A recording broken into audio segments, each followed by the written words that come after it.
We were ordered to undress. That's the sentence everyone remembers. The one that sounds like a death sentence on a quiet morning. It came flat, almost bored. The way a dock crane groans without meaning to. Singapore's harbor kept breathing in the background. Cables slapped against metal. Somewhere an Australian truck coughed once and went silent. 280 women, nurses, clerks, evacuees stopped breathing long enough to hear the impossible. Remove your clothes.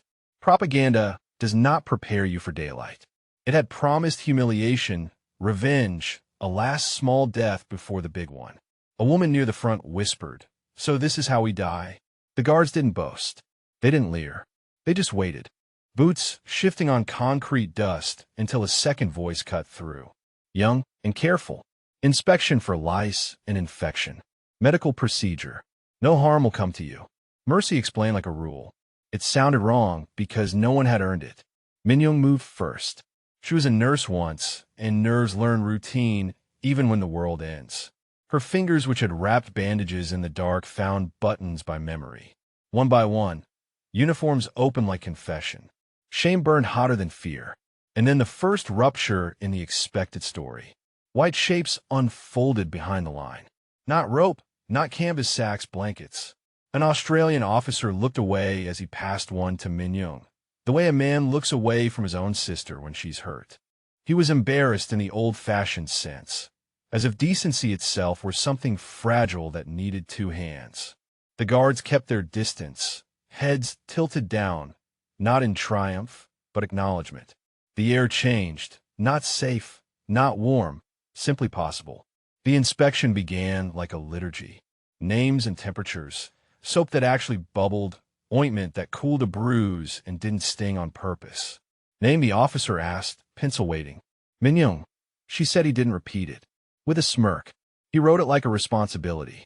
Outside the war hammered the world into smaller shapes. Inside the tent, lantern light softened khaki to a human color. The women dried themselves with those thin blankets they privately mocked at first sight, and something too fragile for orders flickered. A truce no general had authorized. By morning the camp smelled like broth.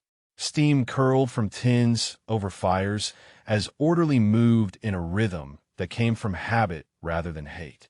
A soldier smiled without language and ladled stew into metal bowls. Bread soft, indecently soft, arrived like a memory from before the war had a name. Someone muttered that their own officers had fed them worse. The guard didn't understand the words, but the sentence hung in the air like a curtain being lifted. You've heard that story before. The enemy surprised us with kindness. Our faith in mercy returned. It lives well in books, feels decent in documentaries, and fits perfectly in a thumbnail with gentle light. But even then, around the fence line, cigarettes clicked open like tiny doors. And an Australian corporal apologized when he brushed a prisoner's arm. The apology mattered because he didn't need it to keep order. It mattered because it admitted both danger and dignity at once. At roll call, Sergeant Mitchell read names with a voice that did not try to be God. He enforced time the way a clock does, indifferent, accurate, relentless. The women slept under blankets, so thin they seemed like sarcasm. Thin blankets can be a promise if the night is still. Minyoung wrote a line on ration paper before lights out. The enemy is not what we were told. In the morning, it was gone. The barracks had been searched. Letters, pressed flowers, pencil drawings, the smallest uses of freedom disappeared into the same gray pocket of protocol. When Mitchell caught her looking for the paper, he said only, "You shouldn't risk this." He took it, hesitated, and did not throw it away. At least not where anyone could see. Here is where the first version of the story usually ends. Blankets, soup, cigarettes, decent men. Here is where a narrator would fade the music in and offer the moral. See, even in war, but that's only half the truth, and half-truths are a luxury peacetime buys. If you want the real story, the one that holds your gaze, the one history whispers when microphones are off, you have to follow what came next. Because the next orders were not about kindness. They were about control. Because kindness in uniform is allowed only on short leash. Because in the ledgers where wars are measured, Mercy must be entered as procedure or it looks like weakness. So let's do the work honestly. Let's hold the two things together without dropping either. The blanket that warmed a shivering prisoner's hands and the form that made her a number before she became a person again. Let's ask the question you clicked for and the one you didn't. Was this compassion or just compliance with rules designed to keep disease down and reputations clean? You decide later. First, you need to see the transfer. Rumors travel faster than mail in a camp. By midweek, the easy banter in the mess hall had thinned to a gray seam of caution. The cook swore he'd seen Mitchell pass something through the fence. The quartermaster swore it was bread. Another man said it was a folded thing, which is what an accusation looks like before it grows teeth. Keep your distance, Lieutenant Harris told Mitchell at midnight. We're not here to make friends. Mercy is a beautiful word men use until it costs rank. A list appeared on the bulletin with sunrise. 48 names for transfer to the Canadian-run facility at Changi. Routine relocation. The typed line promised. No one believes the word routine around trucks. Minjung's name was on the page like a hole punched through the morning. Mitchell read the manifest twice, then pressed it to his chest as if paper could insulate a man from the orders stamped on it.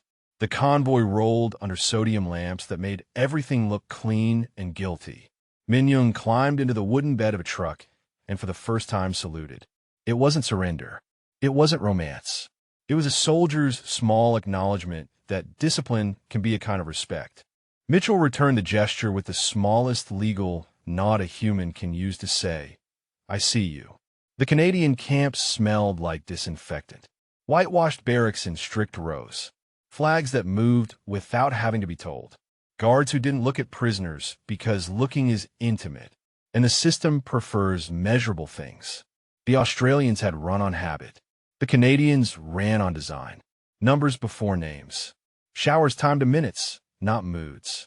Coffee tasted like procedure, but arrived on time. The Red Cross emblem hung where everyone could see it. Not as a promise, but as a policy that could be audited. You can call that cold. You can call it efficient. Both are true. The order came again. Undress. This time it was recited. Not announced. Unsaid. Inside, the concrete block, valves hissed like snakes with wristwatches. Missprayed, not gas. Disinfectant that did the ugly work of killing what kills people in camps. Eyes closed. 2 minutes. Step through. Towel next. A nurse raised her voice to be heard over the wet echo. Keep moving. Nobody gawked. Nobody leered. Nobody comforted either. The system's mercy had been industrialized. Reports later glowed with numbers. Outbreak reductions, recovery rates, body weight up 35% in 6 months. You can be cynical about statistics until one of them is your pulse. You can be grateful for the science and still feel your humanity pooling in the drain. At night, Minjung stared at corrugated metal and replayed the Australian tent in her mind. The embarrassment, the turned faces, the cigarette given like a human apology. Here the guards didn't look away when the women undressed. They didn't look at all. There's a difference. One says, I respect your privacy. The other says, you do not exist except as risk and compliance. Letters vanished here, too. Faster. Inspections were complete in the way new brooms are. A notice on the barracks door flattened time into blocks. The women adjusted because the body is a negotiator. The mind learns from. Minjung learned the routes between barracks, the best place in line to get coffee hottest, the hour when the sea sounded like liberty, even though it was only air moving across distance. And yet, even in this architecture of distance, the smallest sabotage persisted. Empathy. Minjung steadied older women at the steps, rationed her bread halves with the instinct of a nurse no uniform could burn out, whispered prayers she had forgotten in order to remember herself. They clean our bodies, she murmured in the dark. And somehow they clean our hatred, too. She didn't say erase, she said. Washing never ends anything. It prepares you to begin again.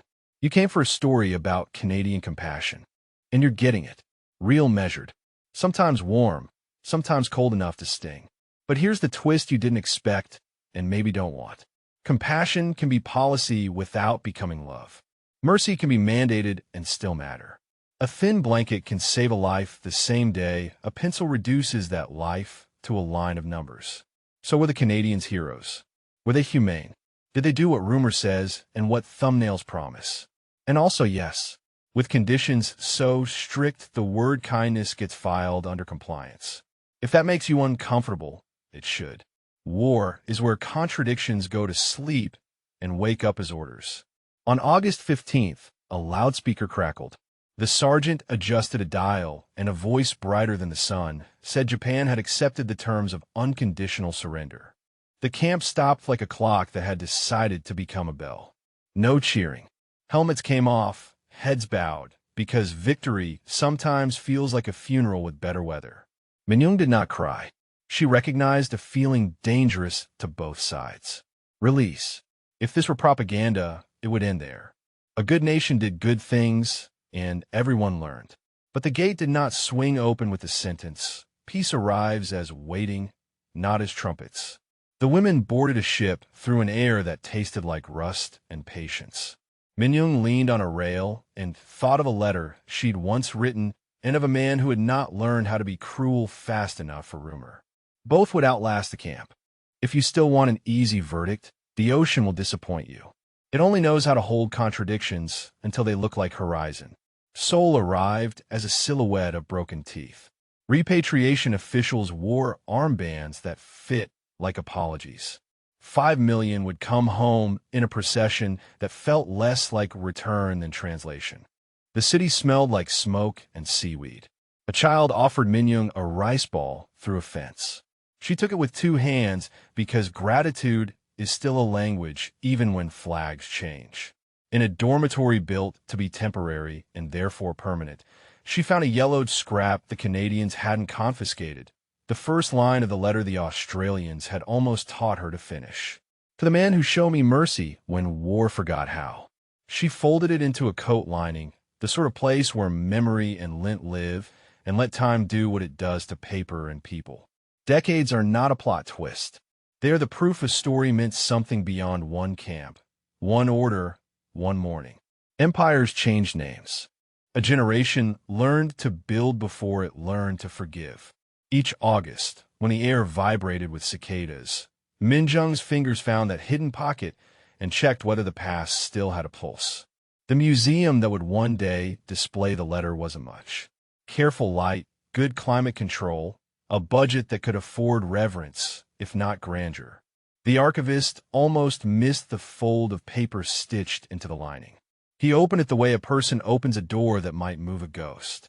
The handwriting was disciplined and graceful, the way a nurse learns to write so doctors don't make fatal mistakes.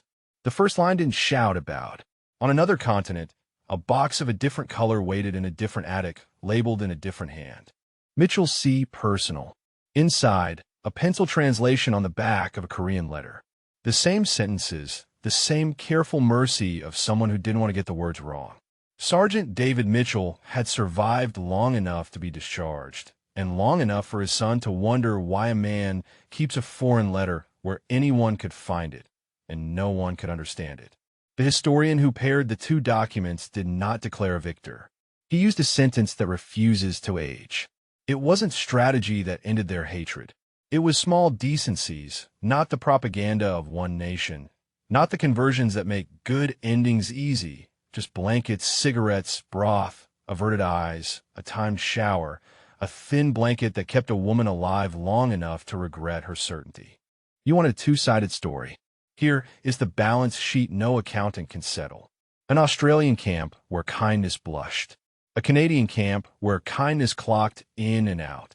A rumor that turned a decent guard into a liability. A system that kept women alive with procedures that felt like erasure. A letter that survived both. So was it true or false? We were ordered to undress, and what happened next left women speechless. True, because humiliation did not arrive where it was scheduled. True, because a blanket can be a revolution if you thought death had the morning shift. And also false if what you meant was a fairy tale in which a flag behaves like a personality. Flags do not behave. People do. The ending you're trying to click on is not a verdict, but an invitation to hold both things in one hand without letting either fall. To admit that Canada did things that deserve the word humane, and that it often did them for reasons that included reputation and disease control and policy and paperwork, and that none of those reasons subtracts the temperature of the soup that kept a woman's pulse going. To admit that mercy in uniform walks a leash held by men who fear it, and sometimes it still breaks free long enough to matter. Min Jung's granddaughter stood in front of the glass case on opening day and read aloud a line written before she existed. If this letter survives, let it tell the truth. The enemy I feared most was my own heart. She whispered the name as if it were a password to a house they had both lived in without meeting. Rain tapped the museum windows with the patience of oceans. Somewhere a curator straightened a placard, because respect is a job you perform with small movements. You came for a myth about one side and stayed for a truth about both. That is not betrayal. That is adulthood. The letter didn't end in 1945. It just took 70 years to be read. The museum's climate-controlled air hummed softly as visitors leaned over the glass display. The ink had bled at the edges, the way memory does when it outlives the people who made it. Min Jung's handwriting still looked precise, as if she feared even gratitude could be misinterpreted by history. The English translation sat beside it, Mitchell's penciled notes faint but steady. Together, they told a story the world hadn't wanted to hear. That mercy doesn't fit cleanly into flags. Behind the museum glass, the war was silent. But beyond it, online, in textbooks, in late-night arguments, it still fought for its own narrative. One side said, "See, even in victory we were humane." The other said, "You can't wash blood with soap and call it compassion." Both sides were partly right, which is the most dangerous kind of truth. Min Jung's granddaughter, Hannah, stood quietly near the display, her hand resting on the glass as if warmth could travel backward through time. She was the first in her family to speak fluent English, the first to visit Singapore, and the first to understand that her grandmother's story didn't end with survival, ended with understanding, and that's harder. In her pocket, she carried a notebook filled with translations, fragments of both letters copied side by side. The pages trembled slightly as she wrote her own note beneath them. War doesn't decide who is good. It only reveals who refused to forget their humanity. Outside, the rain had stopped. The museum lights dimmed for closing, and for a moment the reflection in the glass made Hannah's face and Min Jung's handwriting overlap. Two generations separated by 70 years, joined by the same act of impossible empathy. Later that night, as the staff locked the exhibit, one curator paused at the case and whispered, "She forgave the world before it asked." And that, in the end, is the part of history no nation dares to teach. If this story challenged what you were taught, even a little, don't look away.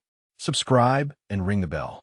Next week, we follow a convoy where kindness didn't arrive on schedule and ask the same hard question again. Because history earns its meaning only when we keep testing. The rain against the museum windows had turned gentle, almost apologetic. Inside, Hannah remained, after closing hours with special permission, sitting alone before the display that held her grandmother's words.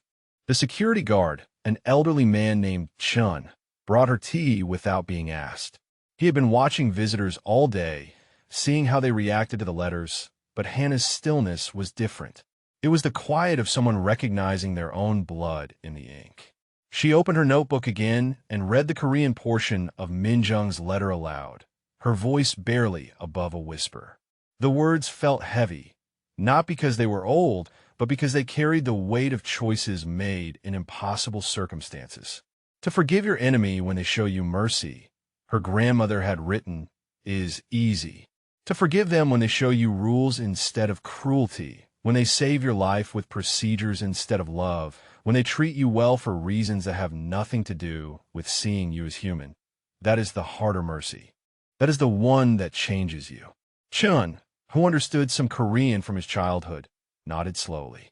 She was a wise woman, your grandmother, wiser than the war that tried to break her.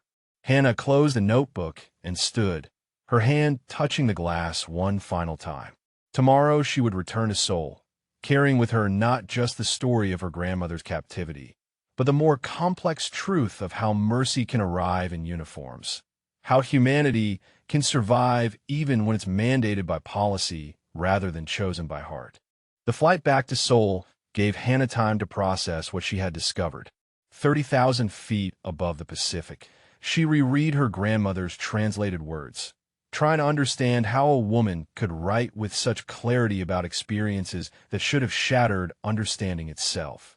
Min Young had somehow found language for the unlanguageable, words for the space between enemy and ally, where mercy exists without allegiance. Through the airplane window, clouds stretched endlessly, and Hannah thought about how her grandmother had described the ocean during her repatriation voyage. It only knows how to hold contradictions until they look like horizon. That line made more sense now, seen from above the same waters. At Incheon Airport, Hannah's mother waited with questions in her eyes. The family had always known fragments of Min Jung's story, pieces shared in whispers, but never the full complexity. How do you explain to someone that their mother was saved by enemies who showed mercy for reasons that had nothing to do with love? How do you describe kindness that arrives as policy rather than compassion? Walking through Seoul streets, Hannah noticed details she had missed before. The way people moved past each other with careful distance. The small courtesies that existed within larger systems of order. She began to understand what her grandmother meant about institutional mercy. It was everywhere, invisible until you learned to see it. Traffic lights were mercy. Building codes were mercy. Even tax systems, properly administered, were a form of mercy. But recognizing this truth didn't make it feel warmer.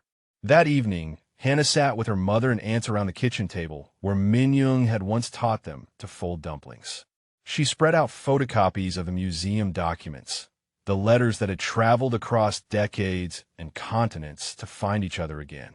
Her mother traced the handwriting with one finger, recognizing the careful precision that had marked every note Min Young left for the family. She always wrote like someone might misunderstand, her mother said quietly. Even grocery lists looked important when she wrote them. I thought it was just her nursing training. Now I see she learned that carefulness somewhere else. Somewhere where getting the words wrong could mean more than just confusion. Hannah's youngest aunt, barely 40 and too young to remember Min Young clearly, asked the question that hung in the air. Do you think she was grateful to them? The Australians and Canadians who kept her alive? The silence stretched long enough for evening shadows to deepen around the table. Finally, Hannah answered, I think she was grateful for being alive to ask whether gratitude was the right word. That's different from being grateful for how they kept her alive. The distinction mattered, though none of them could say exactly why. Over the following weeks, Hannah found herself returning to the museum documents, not for new information, but for deeper understanding. Each reading revealed layers she had missed before. Her grandmother's precision with words wasn't just carefulness. It was an attempt to be fair to experiences that defied fairness. Min Young had somehow managed to write about her captors without hatred, but also without the false warmth that would have made the story easier to digest. The truth was more uncomfortable than either extreme. She had been kept alive by people who followed procedures designed to keep prisoners healthy, not because they loved her, but because healthy prisoners were easier to manage and reflected better on their nations. The mercy was real, but it was administrative mercy, the kind that arrives in forms and schedules rather than hearts. Hannah began interviewing other families, descendants of women who had shared Min Jung's experience. The stories were remarkably consistent in their inconsistency. Some women remembered Australian guards who shared cigarettes and averted their eyes during inspections. Others remembered Canadian efficiency that saved lives while making the women feel like inventory. Most remembered both, sometimes from the same person on different days. The pattern that emerged was neither heroic nor villainous, but human in the most ordinary sense. People doing jobs that required them to balance regulations with recognition that their charges were people, not just cases to be processed. Some balanced this better than others. Some days were better than others. The war had ended, but its bureaucracy lived on. Dr. Park, a historian at Seoul National University, helped Hannah understand the broader context. The Geneva Conventions weren't just about kindness, he explained. They were about creating systems that would function even when individual kindness failed. The goal wasn't to make captors love their prisoners, but to make them treat prisoners in ways that love would require. It was mercy designed by committee, mercy that could survive changes in personnel and policy. This understanding made Min Jung's letter even more remarkable. She had grasped intuitively what scholars spent decades analyzing, that institutional mercy and personal mercy were different creatures, and that one didn't invalidate the other. A thin blanket issued because regulations required it still kept someone warm.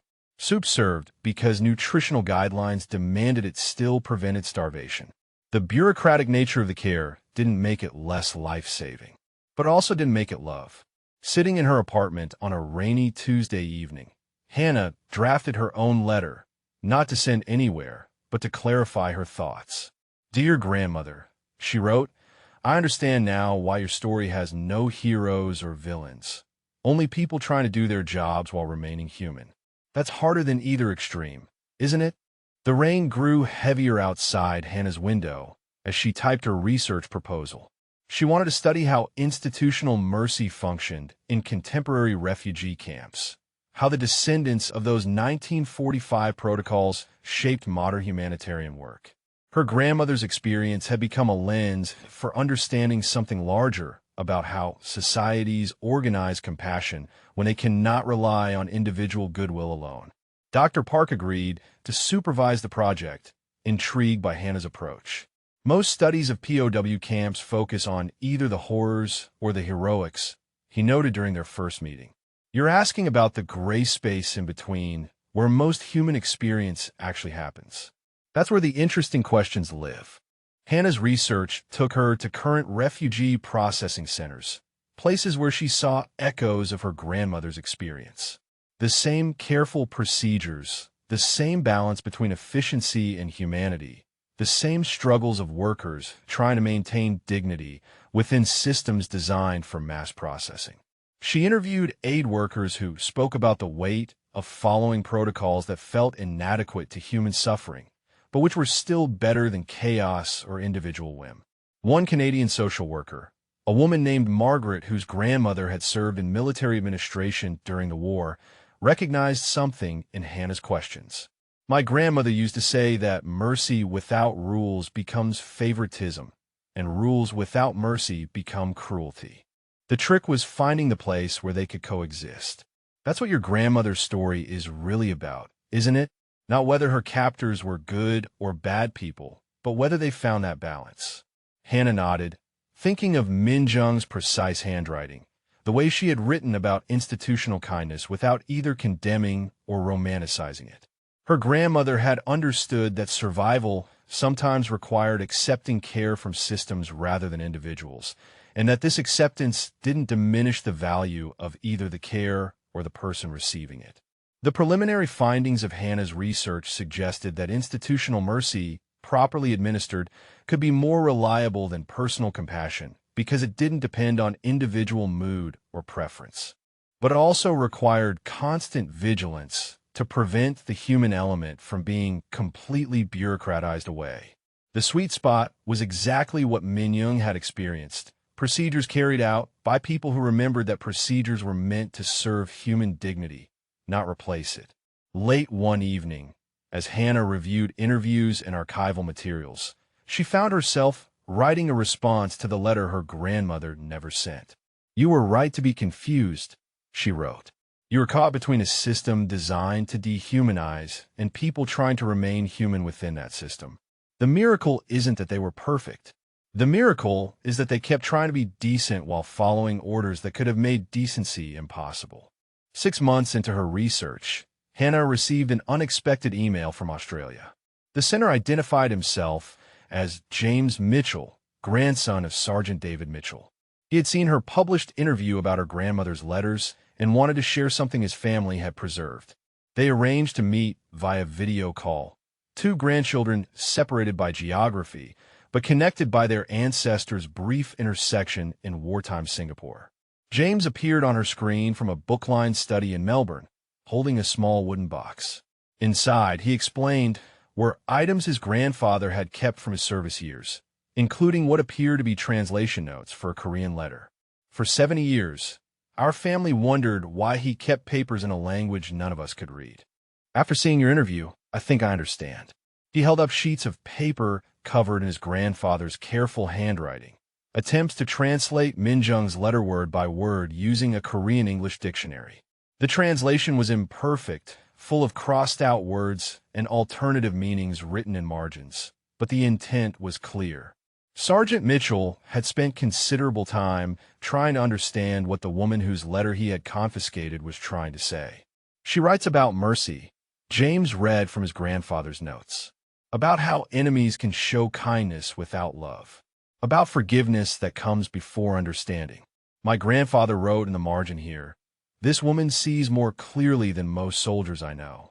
The discovery meant that both letters had been preserved, not just as historical artifacts, but as attempts at communication across the vast divide of war, language, and cultural difference.